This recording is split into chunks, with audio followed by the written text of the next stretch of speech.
Assalamualaikum warahmatullahi wabarakatuh. Alhamdulillahi rabbil alamin. Wassalatu wassalamu ala isyrafil anbiya wal mursalin wa ala alihi wa sahbihi ajmain. Amma ba'du.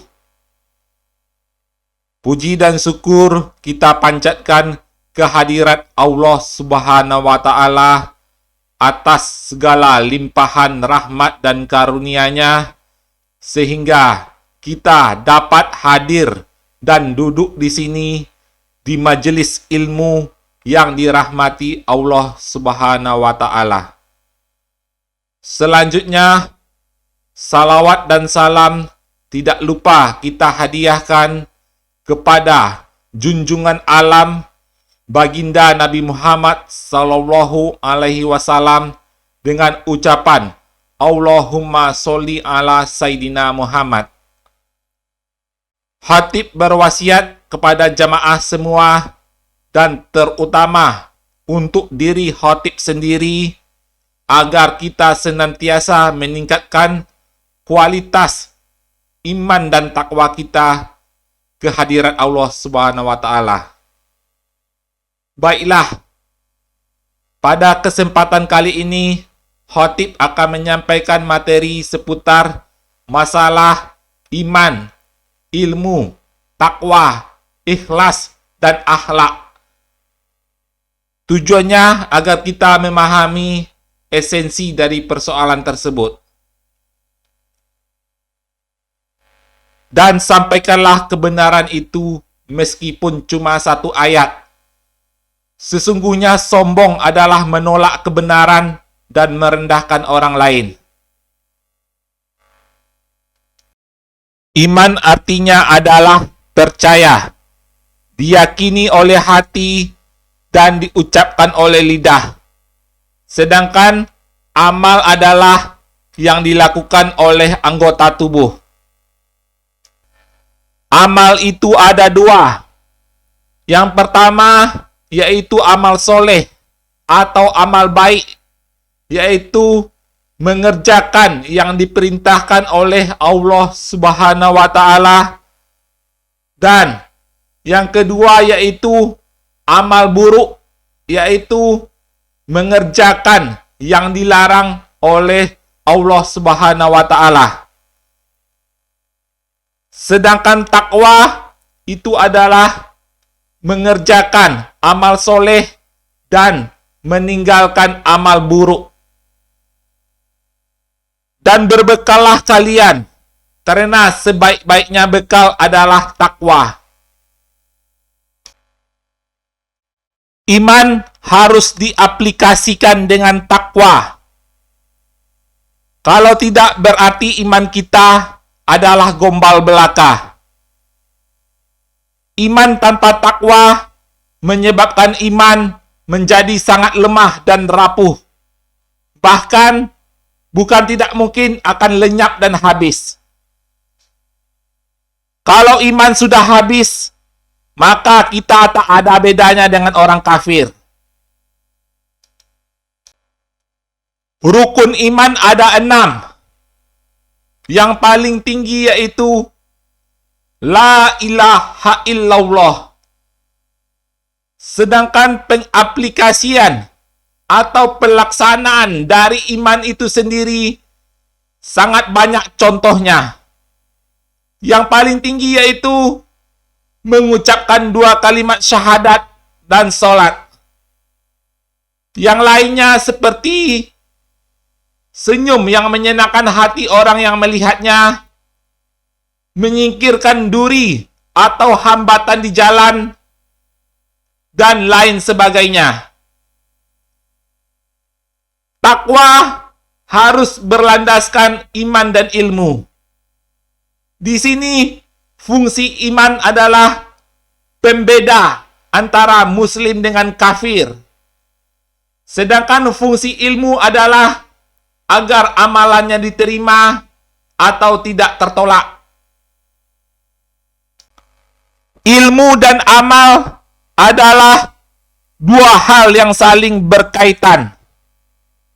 Ilmu tanpa amal akan membuat ilmunya menjadi tidak berkah, bahkan cenderung bisa menjadi hilang.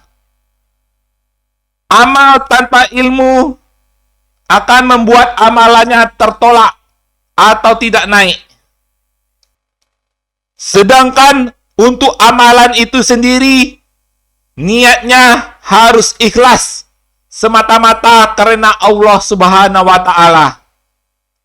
Amalan tanpa ikhlas membuat amalannya jadi tidak bernilai di sisi Allah Subhanahu wa Ta'ala, tapi mungkin masih bernilai di mata manusia. Sekarang kita pilih mana? Kehidupan yang kekal di akhirat sana atau kehidupan yang sementara di dunia ini? Buah dari iman adalah takwa. Buah dari takwa adalah akhlak yang mulia.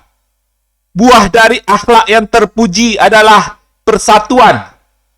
Buah dari persatuan adalah negeri yang baldatun, toibatun, wa rabbun ghafur. Masuknya Islam ada kalanya diajarkan secara tegas, ada kalanya diajarkan secara lemah lembut.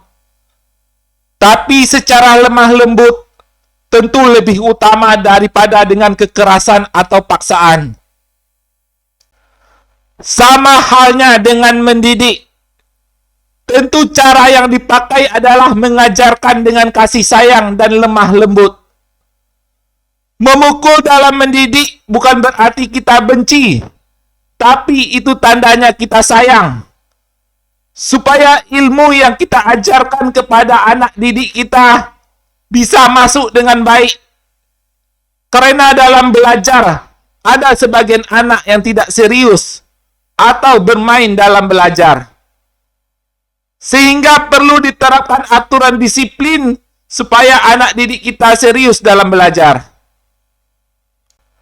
Yang namanya sifat manusia tentu saja tidak mau dikerasi. Semakin dikerasi, maka akan semakin melawan. Maka cara penyampaian yang menyejukkan hati orang yang mendengarnya, serta pendekatan secara persuasif dan peduli dengan masalah yang tengah mereka hadapi, itulah jalan terbaik agar mereka mau mendengarkan apa yang kita sampaikan. Selebihnya dibutuhkan kesabaran dalam saling mengingatkan dalam kebenaran. Kita harus mengambil pelajaran dari kisah para nabi dan rasul. Salah satunya adalah kisah Nabi Yunus. Nabi Yunus telah ratusan tahun berdakwah kepada kaumnya. Namun hanya sedikit dari kaumnya yang mau beriman. Kemudian Nabi Yunus merasa kecewa dan pergi meninggalkan kaumnya. Dalam perjalanan meninggalkan kaumnya, Nabi Yunus mendapat teguran dari Allah Subhanahu wa Ta'ala, yaitu kapal yang ia tumpangi kelebihan muatan, sehingga perlu dikurangi kapasitasnya. Sehingga diadakanlah undian siapa yang harus keluar dari kapal. Setelah 3 kali pengundian, ternyata pilihan selalu jatuh kepada Nabi Yunus.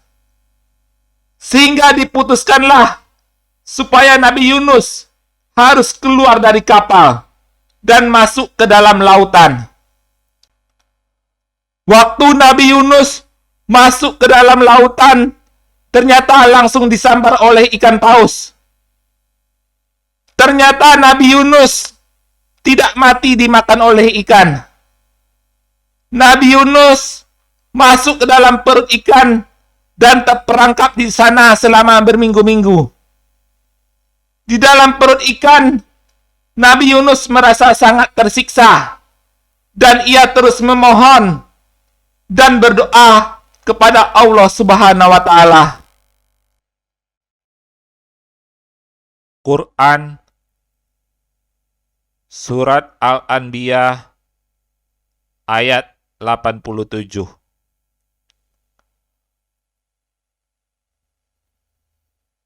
A'udzu billahi minasyaitonir rajim.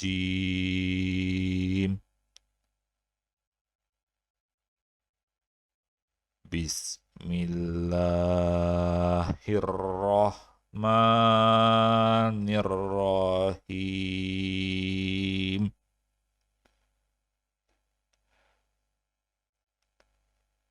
Wa zannuni izzahaba mughadiban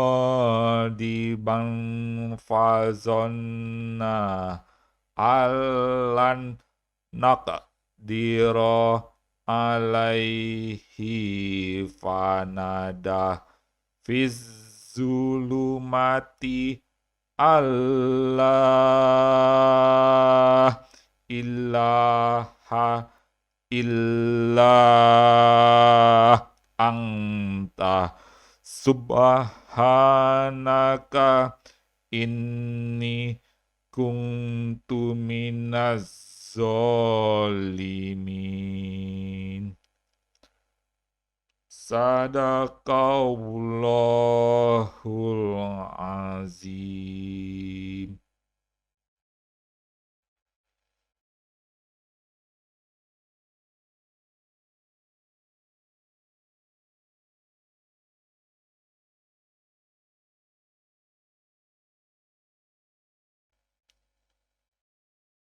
Akhirul kalam, segala kebenaran hanya milik Allah semata.